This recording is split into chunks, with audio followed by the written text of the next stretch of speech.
Hi everybody, I'm Rick Wheeler. I'm Larry's guitar tech, and I'm here to talk about how I get Larry's 335 ready for him for his performances. First of all, I'd like to talk about his string choice and setup.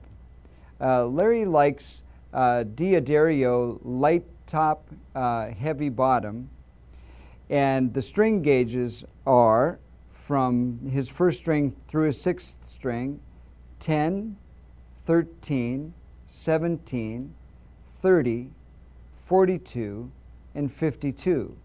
So you can see they're a little heavier on the bottom, and even for you benders, a 10 is fairly heavy duty on the top. He really likes that. He gets a lot of tone out of the heavier gauge strings generally. He also uses the heaviest pick he can.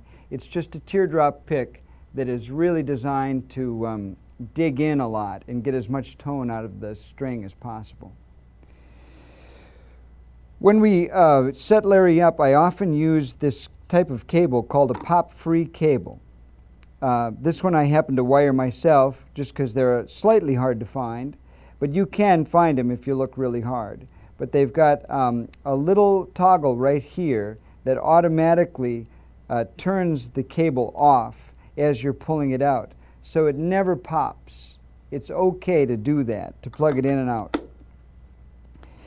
Also, as I'm handing him his guitar and getting him ready, he wants everything on 10, just like a good rocker would. And I have the pickup switch in the middle for both pickups. Oftentimes, if I know Larry's going to dig into a blues, I'll put it on the back pickup, roll his tone off to 3 like he wants it, and that's only when I know that's going to happen. Otherwise, Larry just wants it right, sort of zeroed out, ready to go. I change strings before every set. Every time Larry goes to play, we always give him a new set of strings. Every time I change the strings, I clean the fretboard for him. Once the strings are on, I stretch the daylights out of him so there is no possibility of him going out of tune as he's playing. Now, the heat of the stage, the way he's working the strings with his fingers, there might be some degree of variation in his tuning as he goes, but as you know from watching the demonstration on the pedal board, he's got a tuner right there that can, in a heartbeat, help him get back in tune. So you'll see him tune on occasion, but generally we stretch the strings enough so he doesn't have to do that. So this is Larry's 1969 ES335, very unique guitar because it has a single-piece mahogany neck, which means the neck was made in 1968. So it had to be one of the first runs from that year.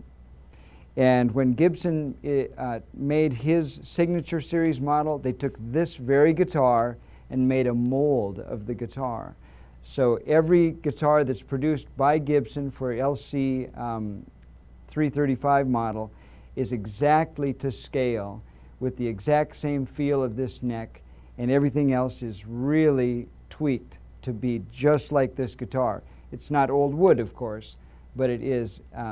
It specs out to be exactly the same.